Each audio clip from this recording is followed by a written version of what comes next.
सुनहरी पूंछ का रहस्य। जंगल की आखिरी उम्मीद। बहुत दूर किसी कोने में बसा था एक घना जादुई जंगल, जिसका नाम था झीलवन। पर अब वहां न कोई झील बची थी, न हरियाली। सालों से वहां का पानी सूख चुका था। हवा में डर था और दिलों में सन्नाटा। और उस वीरान होते जंगल पर राज करता था एक बूढ़ा मगरमच्छ, भयांक। लाल आंखें, पत्थर सा दिल, और एक ही नियम, जो मेरा आदेश माने वही जिए। झाड़ियों के पीछे से एक हल्की सी परछाई निकली, छोटी सी पर बड़ी चतुर। वो थी चीकू, एक नारंगी रंग की छोटी लोमड़ी। चीकू ने अपनी नानी से एक पुरानी कथा सुनी थी। अगर जंगल की अंतिम नदी को फिर से बहाना है, तो ढूंढो सुनहरी पूंछ वाली गिलहरी को। वह अकेली है जो जंगल को जीवन लौटा सकती है। और यहीं से चीकू की रहस्यमयी यात्रा शुरू हुई। चीकू पहले पहुंची पुराने टीले की ओर, जहां रहता था मासूम खरगोश टिम्मी।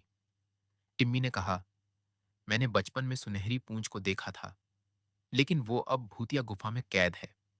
उसकी रिहाई के लिए चाहिए पहली जादुई चाबी। और पहली चाबी टिम्मी के पास थी, लेकिन उसने शर्त रखी, तुम्हें बिना डरे मेरी भूल भुलैया पार करनी होगी।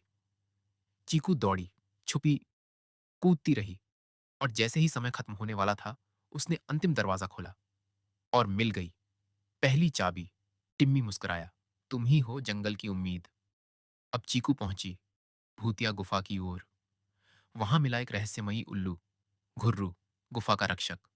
घुर्रू बोला, चाबी तो है, लेकिन गिलहरी अब भी कैद है झर भरे सवालों में। अगर तुम जवाब दे पाई, तो मैं रास्ता खोल दूंगा। 3 सवाल, हर सवाल पर बढ़ती धड़कनें। पर चीकू ने सब सही जवाब दिए। अंततः एक कांच के पिंजरे में दिखी मींटी, सुनहरी पूंछ वाली गिलहरी। मींटी बोली, भयंक ने मेरी शक्ति से डरकर मुझे कैद किया। मेरी पूंछ में जीवन की जादुई बूंदें हैं, पर बाहर निकलते ही वह मुझे फिर कैद करेगा। चीकू ने वादा किया, अब तुम अकेली नहीं हो मींटी, हम सब मिलकर लड़ेंगे।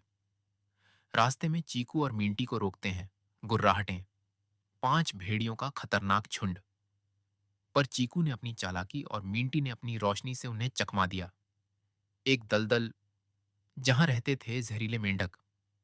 वे उछलकर मींटी को पकड़ने की कोशिश करते हैं, लेकिन चीकू ने उस जगह के पुराने पत्थर को दबाकर पानी बहा दिया और उन्हें पीछे धकेल दिया। दूसरी चाबी वहीं छुपी थी। जैसे ही मींटी की पूंछ ने नदी के मुहाने को छुआ, चारों तरफ रोशनी फैल गई। और तभी गरजती आवाज आई, मैंने कहा था, कोई नहीं बचेगा। भयंक लौटा, और इस बार ज्यादा शक्तिशाली था। जंगल के सारे जानवर इकट्ठा हो गए। चीकू ने कहा, या तो डरकर मरेंगे या मिलकर लड़ेंगे। एक अद्भुत दृश्य था। चीकू, मिंटी, टिम्मी, उल्लू घुर्रू और बाकी जानवर भयंक से भिड़े। मिंटी ने अपनी पूंछ से आकाश की दिशा में जादू फैलाया, और नदी के अंदर छुपी अंतिम तीसरी चाबी जाग उठी। भयंक की शक्ति समाप्त, और जंगल आजाद। धीरे धीरे झीलें भरने लगीं, पक्षी चहचहाने लगे, पेड़ हरे हो गए, और जंगल को वापस उसका जीवन मिल गया। मिंटी बोली, जंगल को बचाने के लिए एक छोटी सी लोमड़ी ने जो किया, वो कोई राजा नहीं कर सका।